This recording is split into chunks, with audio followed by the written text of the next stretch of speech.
Hello everyone, thank you for joining. We'll wait a couple of minutes for the other participants to log on. IDC Internet of Things web conference begins in a few minutes.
Okay, we'll go ahead and get started now. My name is Emily, and I am the Media Relations and Marcom Lead in the IDC Asia Pacific Singapore office. I want to thank everyone for taking the time to join today's web conference. I'd like to take this opportunity to introduce our presenter for today, Charles Reed Anderson. Charles is the Head of Mobility and Internet of Things at IDC Asia Pacific. Today's web conference focuses on capitalizing on the Internet of Things market opportunity. During the session, IDC will explain how Internet of Things is changing the construct of IT services and its impact on industry players like yourselves. Before we get started, I want to let you know how you can participate in today's web conference.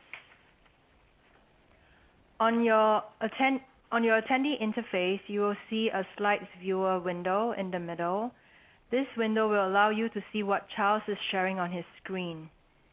And to participate in today's event, simply submit questions or comments in writing during the presentation through the Q&A button found at the bottom of the page. We will be reviewing them as they come in, and we'll have a question and answer session after the presentation.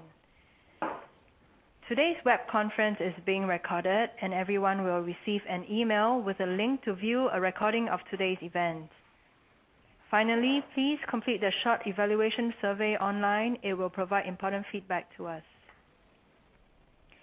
Now we'll get started with the web conference and hear from Charles, Head of Mobility and Internet of Things at IDC Asia Pacific. Over to you, Charles. Okay, thank you. Good afternoon, everybody. So what we're going to talk about today is the Internet of Things and what's been happening in the industry.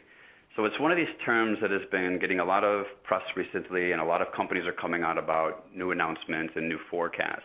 And there is a lot of possibilities, but I think the challenge we see is how are we actually going to get there? So it's great that there's a huge forecast for 2020, but what are the opportunities in 2014? So the objective of today's presentation is to, number one, provide a baseline of information and understanding.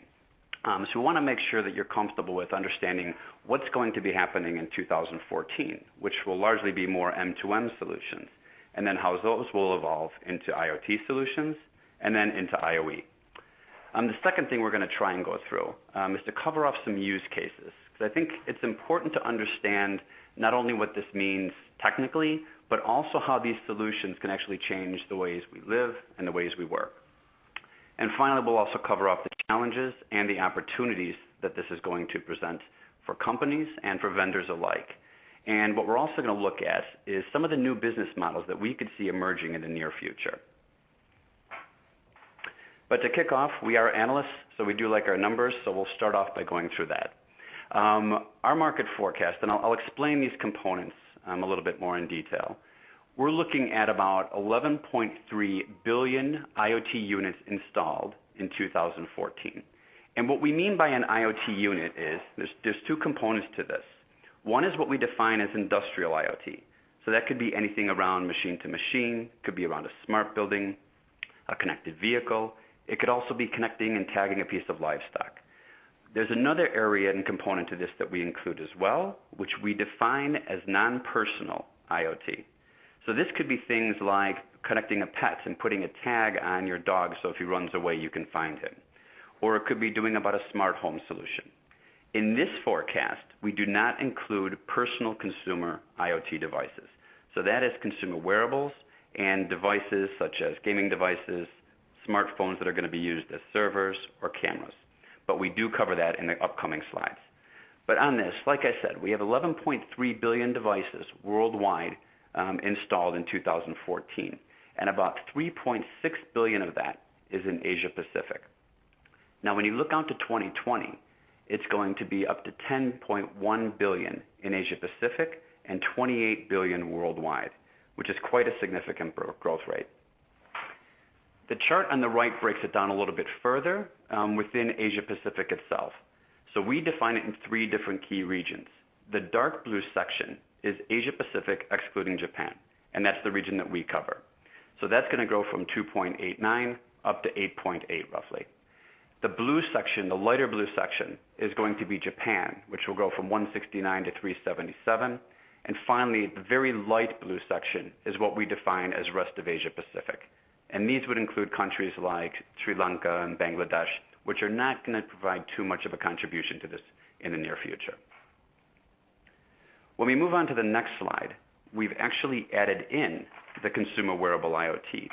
But while these things get a lot of press and a lot of hype, you can see that it's not going to be providing that many new devices in this year, but it's still going to be 149 million in Asia Pacific, excluding Japan. And that's going to rise to 776. And what's interesting on this, when you look at the industrial IoT component and non-personal consumer IoT, it's going to grow at 23.3%, which is quite significant.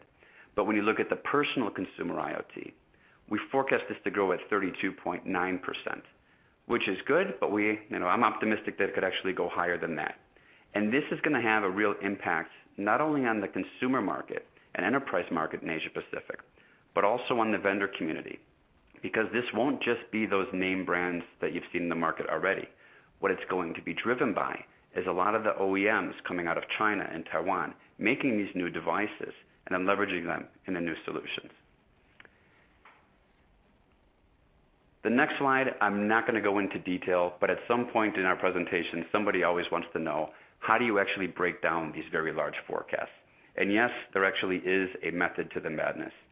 So we have 7 what we call level 1 categories, which means we look across the number of animals, then we look at buildings, smart home solutions, personal and body area networks, enterprise solutions, public structures, and telecoms infrastructure. Below that, we can break it down into 43 different levels. So yes, if you wanted to know the actual number of livestock that we think will be connected in New Zealand, we have that level of detail on it. So we spent many months pulling this together. So when we come up with these forecasts, we're fairly comfortable that they're going to be relatively accurate. But before I go too much into just the detail and the numbers, I'm sure what most of you are probably wondering right now is, what do we actually mean by the Internet of Things? They're these great forecasts, but what is it going to mean for me, for my business, or my industry? And I'm always shocked when I do events. And for the past 6 months, I've been asking the people at the events, how many people could actually explain IoT to a customer or to a colleague? And I regularly get about, at most, 5 or 6 people in the audience, and this could be up to 500 people, who will raise their hands and say they feel comfortable with it. So what we're going to do now in this next section is try and explain it to you a little bit better. And what we're going to do is the battle of the buzzwords. So there's 3 key topics that people tend to throw around related to this. It's machine to machine, or M2M, IoT, which is Internet of Things, and then you've also probably heard IoE, which is the Internet of Everything. So what we're going to try and do now is explain how those 3 different components actually fit together. So to start out, when we look at machine to machine, what we're talking about is a device that captures an event, transmits it over a network to an application that translates it into meaningful information. This type of technology has been around for 30 years, but what I'm going to try and do is give an example to make it more tangible. There's a company in Hong Kong called CargoSmart, and CargoSmart ships potatoes from the US to Hong Kong. And what they do inside of the container ships is they stick a module that captures an event, which it captures the temperature, humidity level, and carbon dioxide levels inside of that container. And it transmits it over the network on the ship to an application that someone in the control room can actually see. So it becomes meaningful information. And when the person receives that information, they can then go out and say, okay, it's too warm in that container, and they can send somebody to the container and actually go open an event. But in a way, this is more efficient, but it's not optimal. You still want to move beyond that, because why do I have to send a physical person to go out there and do it? So the next phase is when it moves into the Internet of Things. And this is where a network of uniquely identifiable things communicate without human interaction using connectivity. And now what we mean by that is, think if in that same container you had an automatic switch which would open or close events. And then you had another switch which would turn on and turn off the dehumidifier. Then what you could do is you could build a system that would know it's getting too warm and automatically open up that vent. Or you could know that it's getting too humid and you could turn on a dehumidifying function which removes the moisture from the air. So when this happens, what we're doing is removing the inefficient component of the process, which is us as humans. So you can see in the first one, it's giving valuable information to us as humans to translate. And when you move to the Internet of Things, it's more about creating an intelligent system that will allow two things to communicate and then automatically initiate the next action. Now, you've also probably heard about the Internet and everything. So what we talk about with this is it's bringing together the people, process, data, and things to make network connections more relevant by turning information into actions. Now, in that same scenario with the potatoes on the shipping container, with the IOE, what we're talking about is actually connecting up everything from the farm where they are grown to the local transport, to the shipping ports that you'll have back in Los Angeles versus the one in Hong Kong, and then all the distributors, and then all the way down to the retailers. And you start connecting up that whole function. So when the potatoes are about to arrive into port, the distributors know to send their ship and their people to come and pick them up with their trucks, and it gets them out to the retailers. It's connecting all the different pieces in the value chain. So it gets a little bit more confusing, but it's also quite a bit more good for the business and good for your industry because you're really streamlining the operations.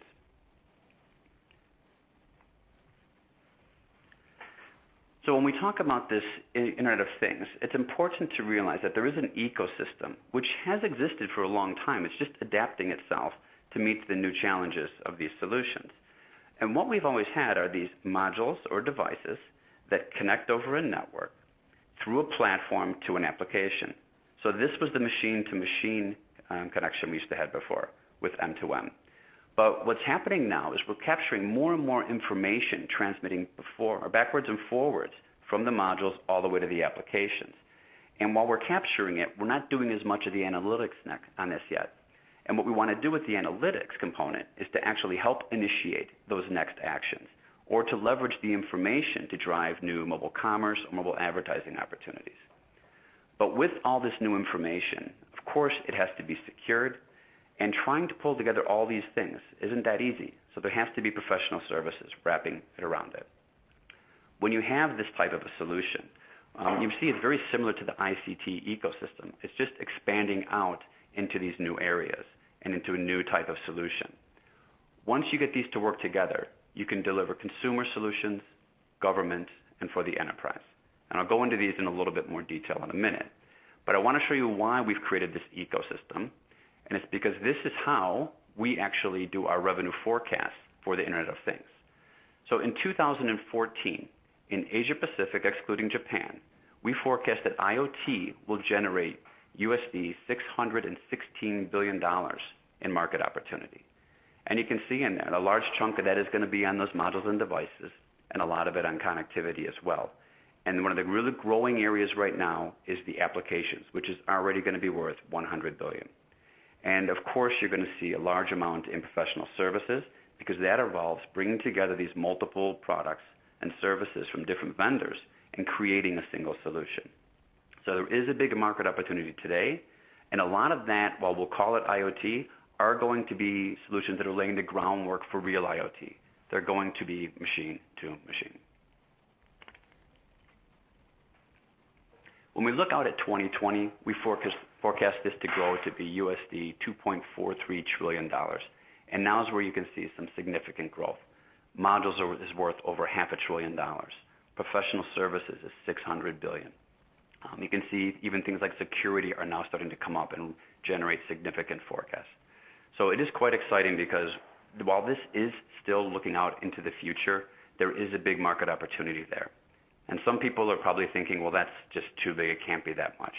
But think about the way that companies are going to be operating in 2020. This will contribute a big portion of the overall ICT spend in Asia Pacific, excluding Japan.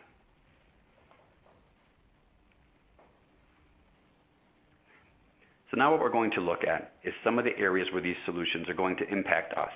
And the first area we're going to look at is for the connected eye consumers. And what it's going to do is change the way that we interact. And I know a lot of people like looking at the different consumer wearable technologies out there. So I thought I'd give you our view on how the market actually breaks down. And there's three main categories that we break it into. The first is what we define as a complex accessory, which would be something like a fitness band, like a Jawbone Up or the ones from Nike. The next category is a smart accessory, and those are the smartwatches that you've seen coming out from Samsung and Sony. And then we have things called the smart wearable, and that could be a Google Glass solution or a smartwatch from a company called Neptune. They create one called the Pine, and the difference between these depends on how they're actually used, whether they have their own connectivity, and whether you can load applications. So to start off, the complex accessories are really single-purpose devices. They'll track some information, but you're not allowed to actually load applications on them, and they don't have their own connectivity. They capture the information, but it's actually tied to a device.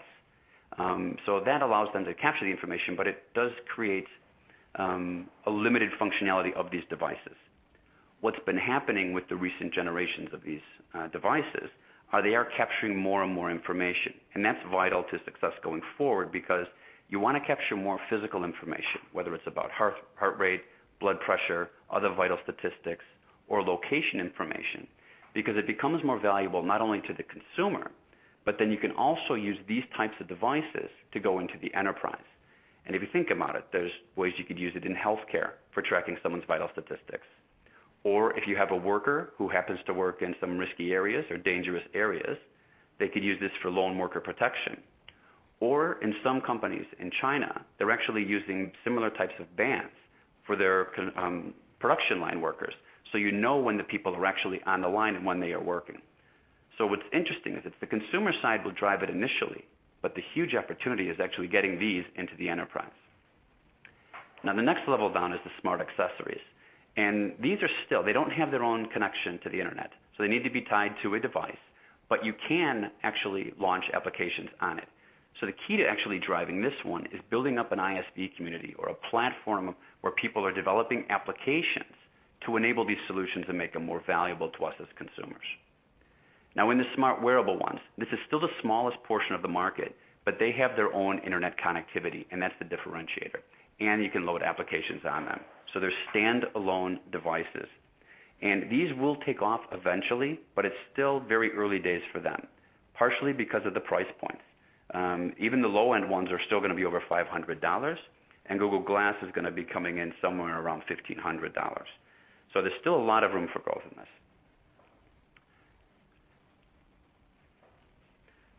Some of the other solutions that we see we'll demonstrate now across our IoT device and solution matrix.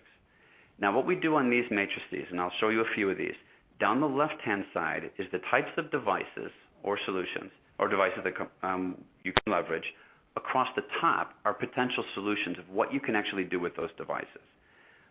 If we went through all these in detail, we'd be here for 3 hours, and I'm sure no one wants to be here that long. So I'll just give you a few interesting examples. One, of course, we looked at the smartwatches, and those are going to be pretty interesting because people will start leveraging them for things like mobile payments or for tracking other applications. The smart clothing is starting to get a little bit more press because, number one, a lot of the professional athletes are leveraging it, but now it's coming down to a price point where a lot of recreational athletes can actually buy these types of equipment as well.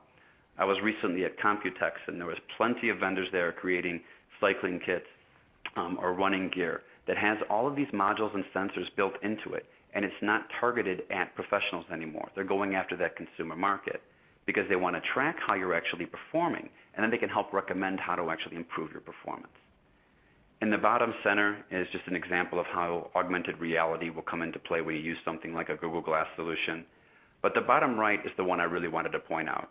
And this is a solution that was launched by Maxis a few years ago.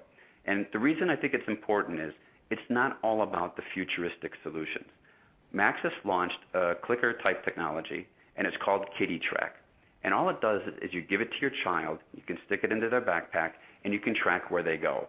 So if something happens to them and they go outside of a certain area, you know they might be at risk. So things like this actually deliver real value back to the people. Next one we'll look at is the connected iHome, which is changing the way we manage our homes. So I'm sure most people have heard of Nest, which was acquired recently by Google for $2 billion. And they make thermostats that connect over your wireless network and allow you to remotely control that from your home. But there's a lot of other solutions as well, whether it's leveraging video cameras for providing surveillance, motion detectors for security.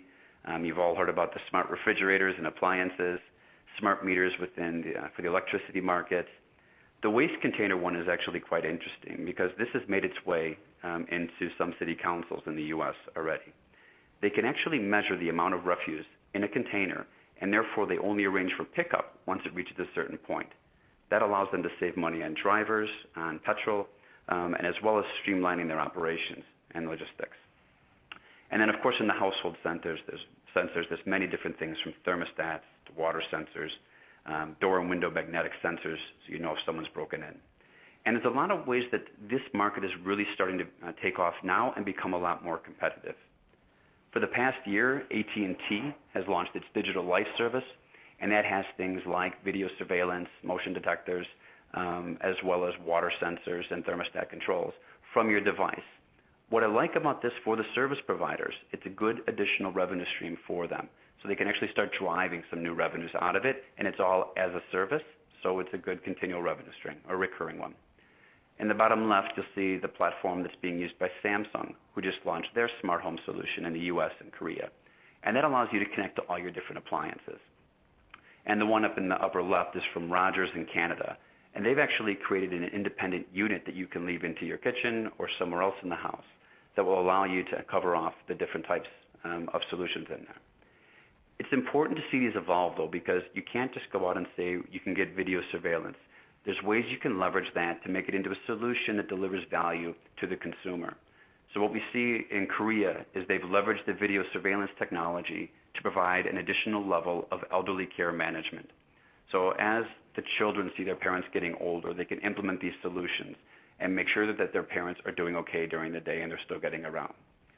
Another option for this, of course, is if you have children, you could be using it for a baby monitor or watching the nannies or whatever else it might be. Next, we're going to look at connected e-commerce. I think this is an image that most people will have seen in the past. This is from the Metro in Seoul, where you can actually go in, and this is a TV screen type wall, digital media monitor, and you can order the groceries there to have them delivered at home. But what's exciting is this just isn't happening anymore just in Korea. If you go to Gatwick Airport in the UK, you can order your groceries through Tesco in the airport now on a digital media signage screen. So other ways that we're leveraging this is creating new augmented reality viral marketing campaigns. In the upper left, this is a campaign from Pepsi Max, where they ended up combining a combination of augmented reality, digital media signage, and motion sensors to capture a bus station and show so it looked like there was really the bus behind there or the traffic going on behind there. But with the augmented reality, they had different scenarios. So you could be sitting at that bus station, think you're looking through glass, and in this example, they had some Martians attacking. They have another one with lions coming in. I think almost every event I've been at for the past 3 months, somebody shows this example. So if you haven't seen it, I recommend going to check it out because it is quite interesting. But other practical things around this is solutions like that was just launched by CIMB in Malaysia, and it's plug and play. And this is a mobile point of sale terminal but it's done in a price-efficient manner. A lot of them that were initially launched in the U.S. and Europe were on iPhones and cost pretty much more than you would expect. This now can be done pretty much on any handset at a lower end price point, and allows Malaysia to actually help get that SMB retailers to start taking card transactions. And of course, governments will like that because they want it to move to more of a digital currency instead of actually always being a cash society. Another example there is in the bottom center is Marks & Spencer's down in Brighton, and on the bottom right is near-field communication for mobile payments. Now this one, the technology's been around for a while. The real limiting factor on this one is getting the banks and the operators to all work together to go into a common platform and get those terminals out to the different retailers. Next example around here will be the connected enterprise. This is an example of what you can do with a glass solution. So this wasn't done with the Google Glass, but what it does allow you to do is teach somebody how to drive something like a forklift. Now what you can see in the little highlights there's some white and red lines coming in. You see a person in the upper right. That person sees what the driver can see and can talk to him and explain to him exactly how to operate the piece of machinery. Now just think about how this could be expanded into all different types of solutions. And on this one, there's so many different examples, it's difficult, but I'll give you my few favorites. Number one, there's a solution in the U.S. from Progressive Auto Insurance. And what they do is stick a module inside of your car, and they track your driving performance. If you drive well, you will get lower rates. On the other hand, if you speed all the time, your rates will go up. And I just think it's a great concept because then you actually pay for how you perform. In the center, it's around telehealth. And this has a huge opportunity in Asia Pacific, especially with the aging population. A lot of people don't have time or the money to get to the hospital or to their doctors. This can improve it by allowing people to actually interact with their doctors from home. And some solutions have already been launched around this in region. In Australia, Samsung did an offering with Silver Chain to actually provide elderly people with a tablet that allowed them to video conference in to speak to their doctors. And on the bottom right, it's about the machinery and what we can do with that, whether you're automating the equipment or using it for predictive maintenance. Next, we can look at the ecosystem and how these industries all work together. And what this is all about is really tracking things and streamlining a product from its point of origin to its point of sale. And there's a lot of different ways you can look at it, but there is some good examples about how to make this more successful. I know one beverage manufacturer was looking at tagging the inside of their bottle caps on their whiskey bottles, because when they go into certain countries, they realize that the whiskeys that are being sold with their labels are actually counterfeit. So they're using it to actually help combat that fraud. Other solutions are just about how you can streamline that product and you know exactly when it's going to be coming into your factory. So you're managing your supply chain as well, and you're managing your inputs, and therefore you can maximize your throughput. The next one is going to be covering off connected cities. So the example I'm showing here was in Beijing when they had some considerable smog as well as considerable traffic. And those are just two of the components that you can start to leverage with this. What you'll start seeing, like an interesting way to look at it, is from the parking perspective. Most cities or most parking garages will be able to tell you whether or not they're full or not. But as that starts to evolve, you'll be able to pre-book your parking spots and pay for them via your mobile devices or computers, or you'll be guided directly into where there is an open spot. So it's a difference from knowing that there's 3 open spots in this garage to them guiding you, saying here is where the exact spots are. You can also use it for video surveillance. I live in Singapore and I used to live in London for 11 years, so those are 2 of the cities with probably some of the most amounts per capita. But they do deliver a lot of benefits, whether it's for homeland security or even back in London. I remember it was always good for preventing disturbances on the weekends after the bars would close. They could track the city centers, and when something bad was about to happen, they could mobilize the police to stop it beforehand. So we've talked about the solutions now, but we have to realize it's not going to be that easy. So what are the challenges that lie ahead? Well, what we see is 3 basic challenges that you have to overcome. Number 1, where's the business case? Number 2, do we have the skills? And number 3, how do we secure it? Now, on the business case side, this is a challenging one because what I always tell vendors is you can go and talk to the customers about where this can go to in 2020, but show them how you can deliver tangible value to them in 2014. And a lot of the solutions that will do that tend to focus more on operational efficiency. So try and focus on driving value today and then build a roadmap for the future. On the skills front, this is always a challenge as well. There's a limited number of people who have the expertise to deliver these solutions within the region. And of course, on the security side, this is just now starting to become more popular to discuss because it is going to create a lot of risk in the future because you're going to have a lot of different types of devices out there that are capturing information, and that information is going to be transmitted. So we have to make sure that those are not put at risk. Next one is where's the innovation? And we showed you this ecosystem before, and as I mentioned, all these solutions exist today, or all these vendors will be existing today. So what's going to drive it forward? And where we see the opportunities are going to be coming out of the application and analytics side. This is where we believe the innovation will be driven from. And the reason we say this is, it's not about the platform that the application sits on. It's about getting somebody who understands the minute detail of an industry and can therefore develop a solution that applies to it. On the analytics side, it's people who can look at that information that we're capturing and figuring out, number one, how can we leverage it to automate a process, to drive the next action, or to create new revenue opportunities from m-commerce. Now, a lot of these companies don't exist today. They're just now being started up. And what you'll see, and I think what probably some people on this call will know, is that some of the executives who are leaders in innovation worldwide have been leaving their companies recently and starting startup companies in this field. And I think it's going to be in a very attractive space because this is where we need to see the innovation. If we're going to reach those large targets for a number of devices worldwide, a number of IoT units installed, this is where we need to actually start driving the value.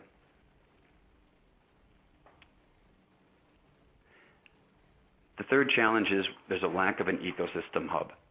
So if I'm a customer today and I want to put in a full solution, I would probably have to work with multiple vendors to try and create it.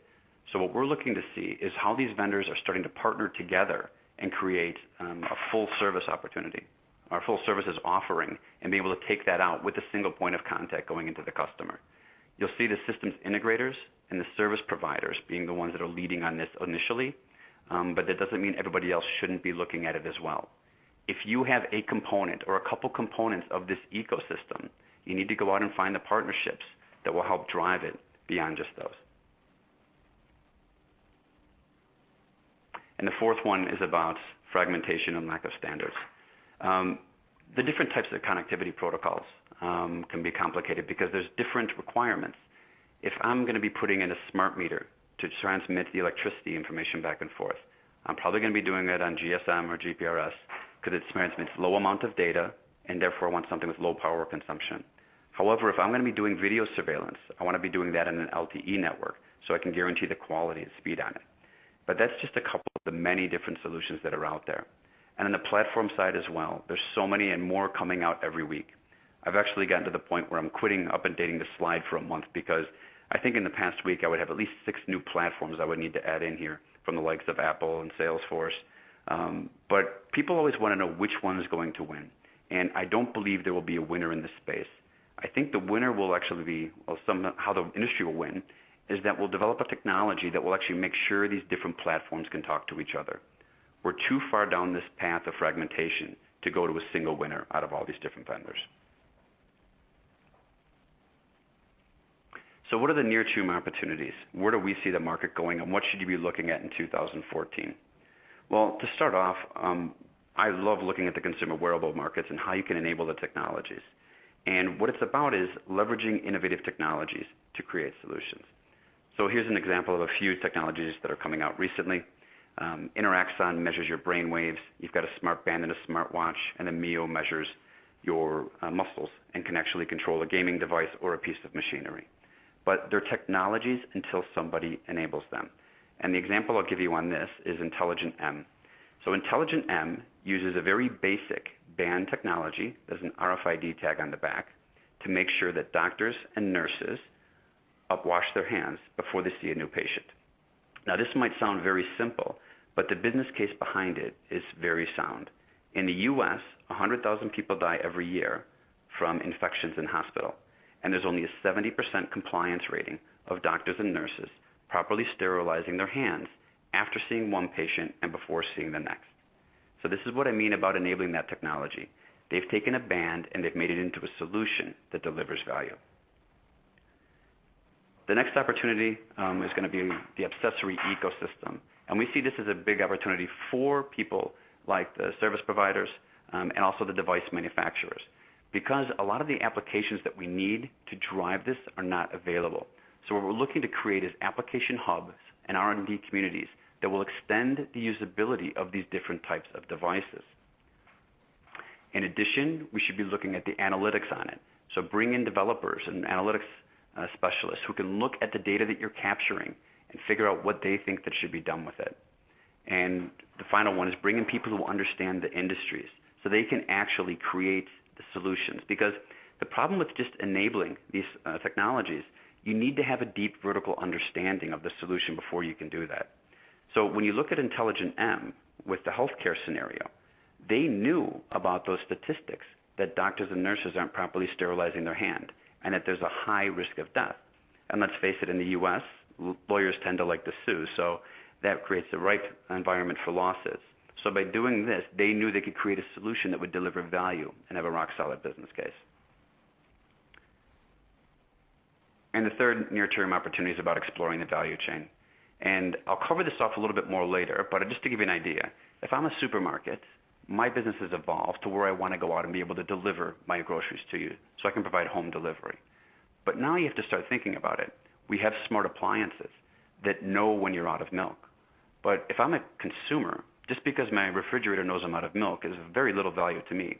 What I want is my refrigerator to connect over a network and talk to my supermarket, which then automates that process. And in addition, start looking outside of just the ones in front of you. Go all the way back throughout the supply chain as well. And by doing that, you can start looking at the local ports, the shipping companies, the foreign ports, ground transport, and the farms to figure out where you should be driving solutions in the future. I don't mean you should go after all these today, but you have to start looking where the opportunities are, because it's not just about your traditional business anymore. You're going to have new competitors coming in to your space from adjacent industries, and you also have the opportunity to move out as well.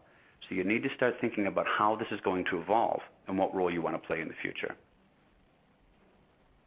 So speaking of the future, what are the future opportunities?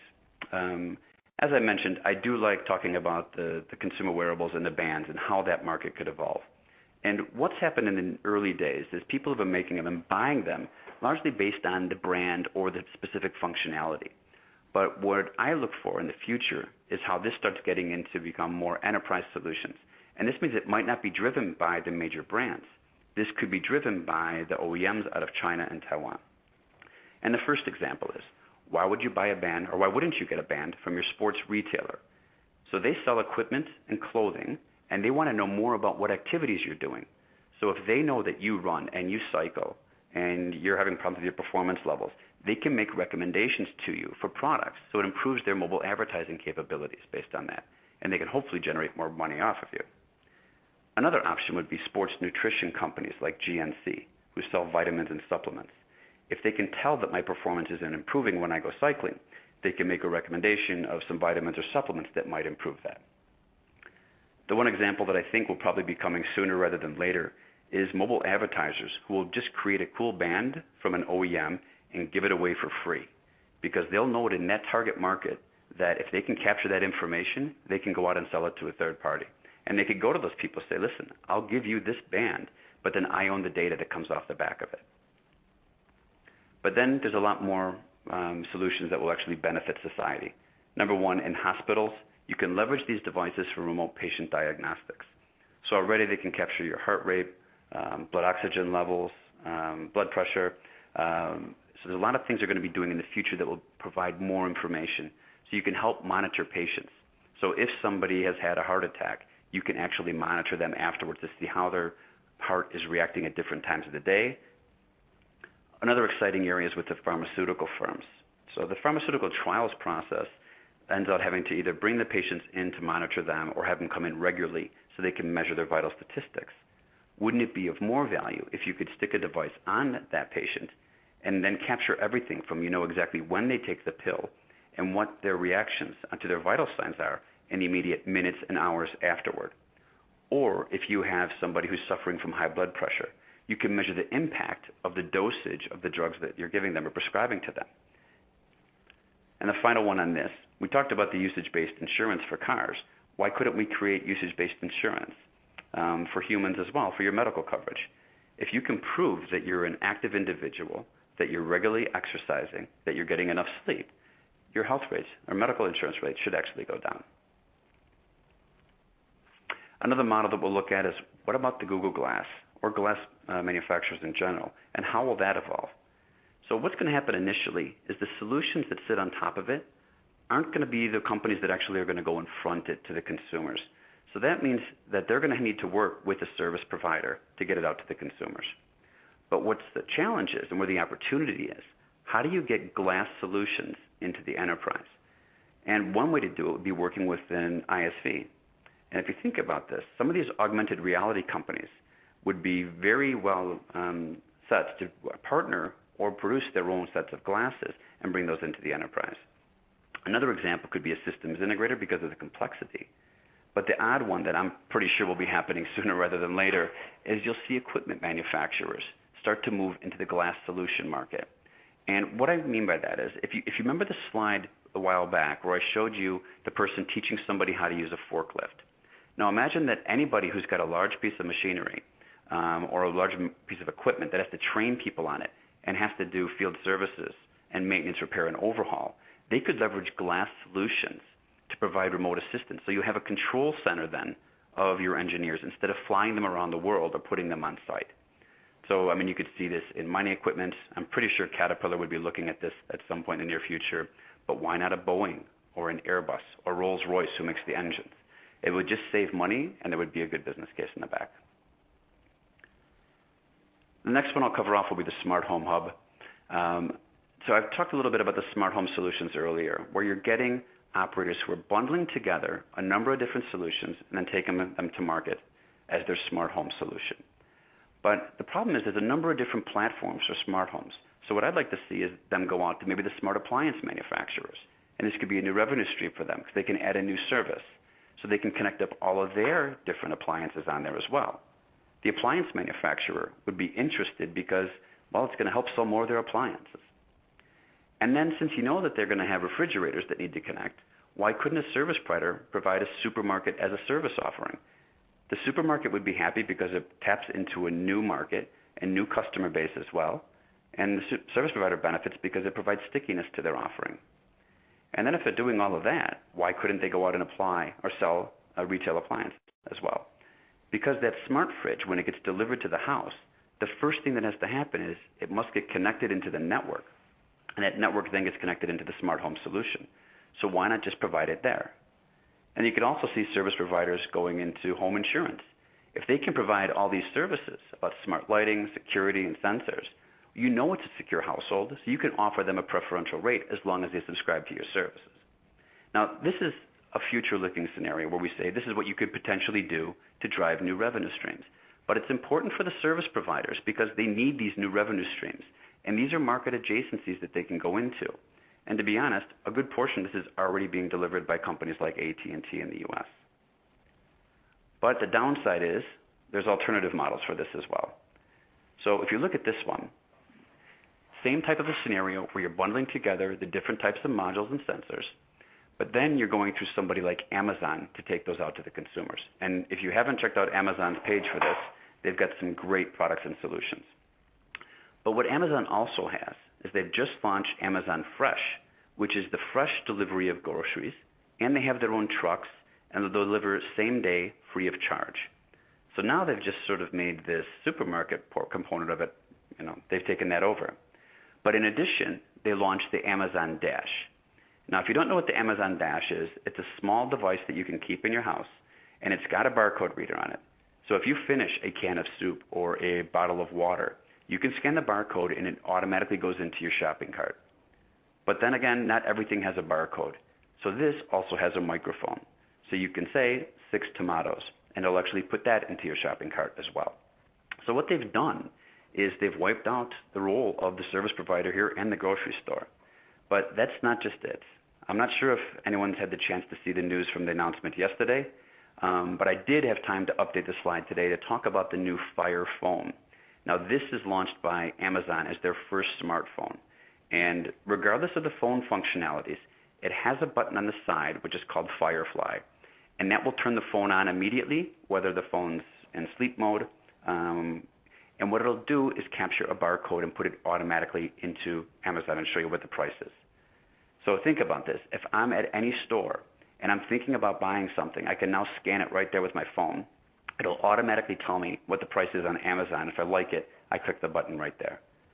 So this is how you start evolving these different models, and this becomes a very big risk because under this model, what is the role of the service provider and the smart appliance manufacturer?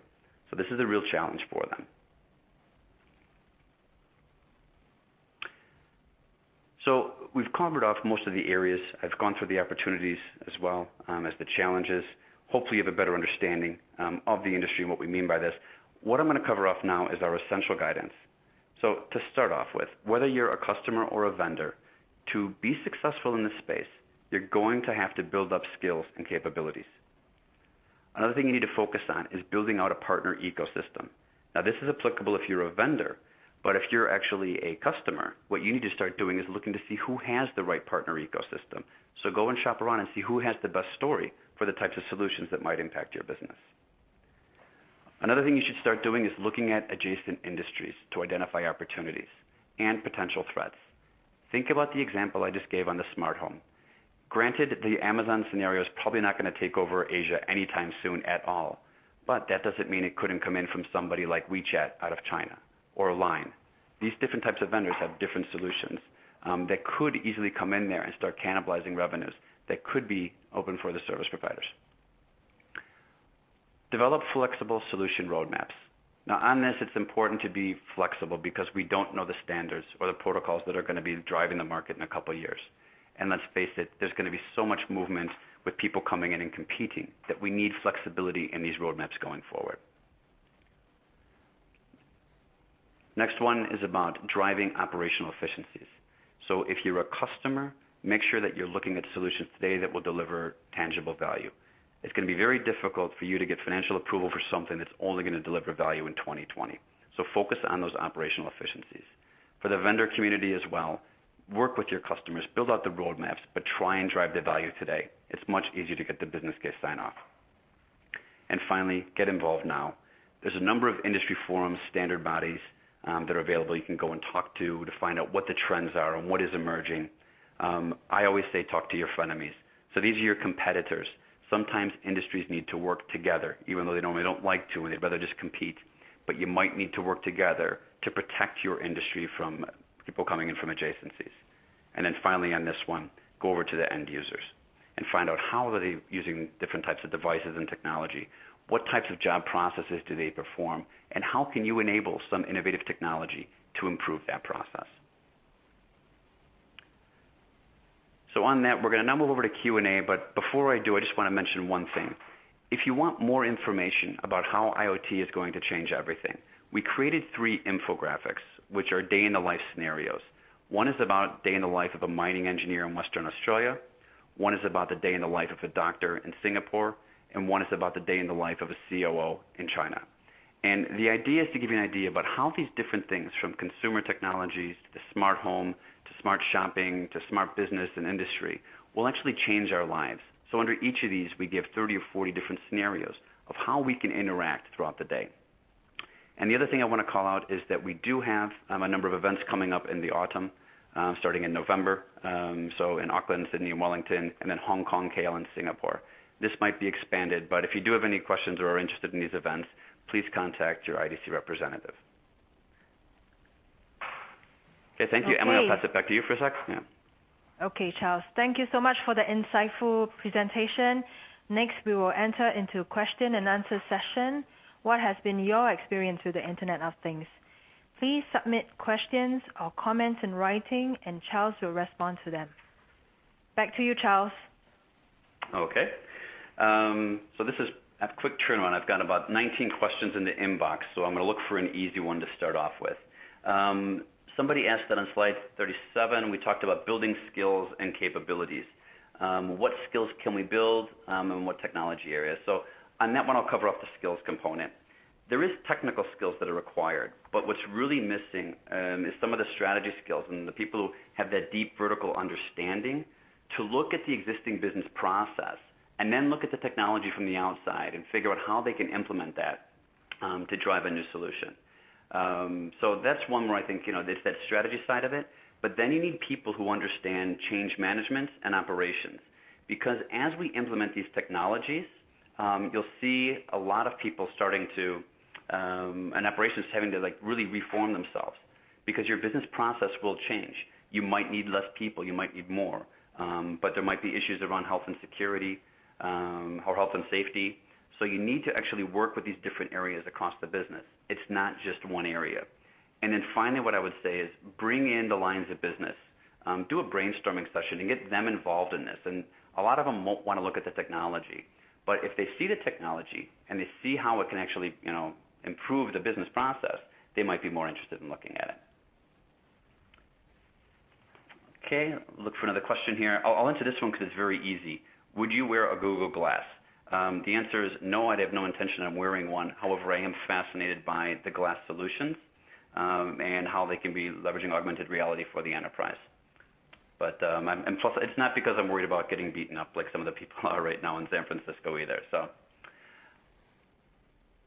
okay, so where do you see telcos gaining from these opportunities? I think telcos face a challenging future right now because you have voice and data costs or revenues, which are actually flatlining or dropping across the region. And now what you see is the big growth is actually in mobile internet. But that's still just another data cost on the top of that. So it will grow for a bit, but at some point it's going to flatline because it's a commodity. The other area of traditional revenues they're going after is what we call mobile value-added services. And outside of China, no one's doing very well in that space. So operators, or telcos in general, need to be moving in and driving new revenue streams that sit outside of the norm. And IoT offers a great opportunity to do that. Number one, it's M2M is what's driving it today. Most M2M solutions drive on connected SIMs.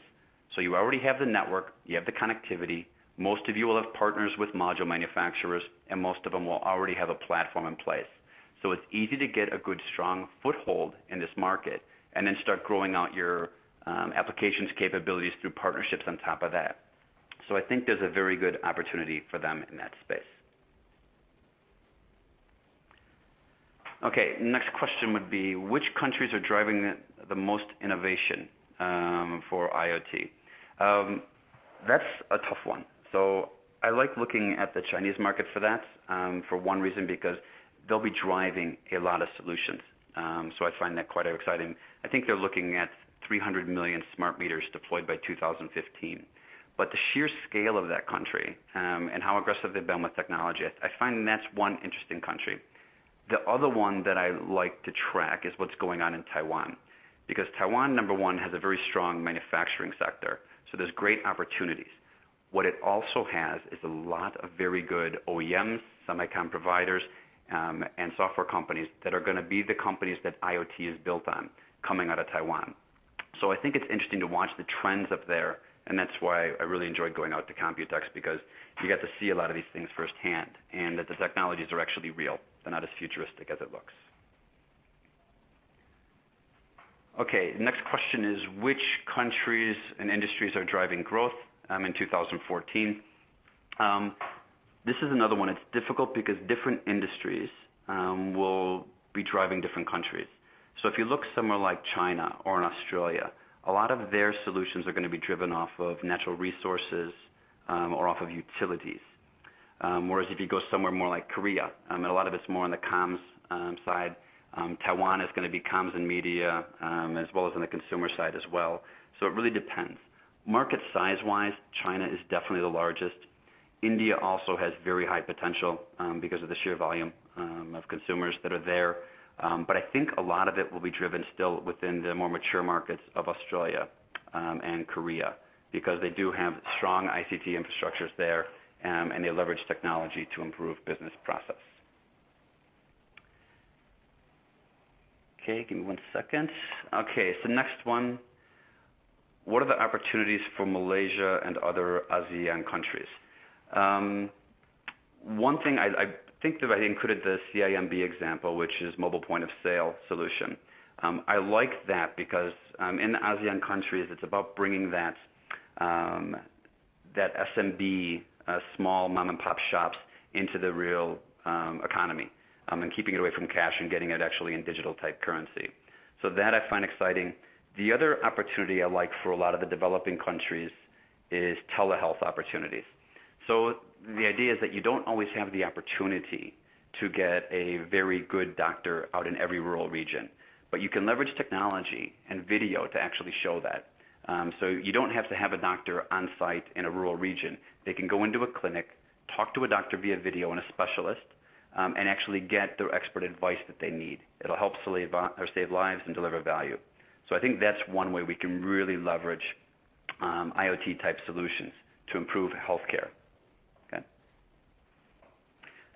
Okay, got another one about privacy issues. So doesn't all the data that will be captured create data privacy risks? What are the governments doing about to regulate this? Yes, definitely it creates security risks. But the challenge is, number one, in Asia, we don't have any common regulations. And I think the governments are still trying to figure out how to regulate data privacy right now. So we're still expecting this to come out in the future, but we don't have any guidelines. And in a way, that kind of holds us back a bit because the industry doesn't know what's acceptable and what will be deemed as negative by the governments. So it's a real challenge to figure out how far we can go with this. So that's one I'll have to pass on and say it'll probably be a little bit longer before we have the correct answers on that one. Okay. Which consumer wearables will take off in 2014? For our forecast on the consumer wearables, if you remember, there was 3 different areas. The complex accessories, that's like the fitness bands, that will still see the most growth in region, especially this year. You will see more growth in the smartwatch, so the smart accessory area. We forecast that smart wearables, so that's the Google Glass, the devices that actually have their own SIM and connectivity built in. We forecast that that will grow at a slower rate, and it'll be quite a few years before that takes off. Those types of devices in that really the smart wearable category, they're in their first generation still. They need time to evolve, and they also need to have that price point come down, and they need to show what value they're going to deliver when we go through. So that'll be a little bit of a challenge.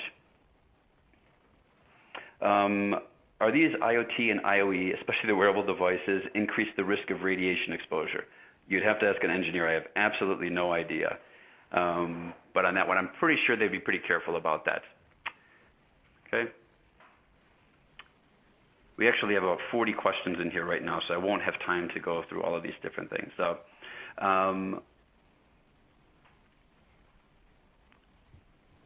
and one here says that are not machine-to-machine and IoT similar? Yes, they are similar, but machine-to-machine, as we mentioned earlier, still involves the human interaction. When you go to IoT, we have the intelligence systems that then can go out and initiate the next actions on top of that. Hello, everyone. Thanks for all your questions and comments. We are at the end of our web conference already. If you have any questions, please contact Charles directly. We welcome your questions and comments on this topic as well as on any other queries. So before we close, I want to thank everyone for taking the time to join today's web conference. Have a great day. Thank you, everyone.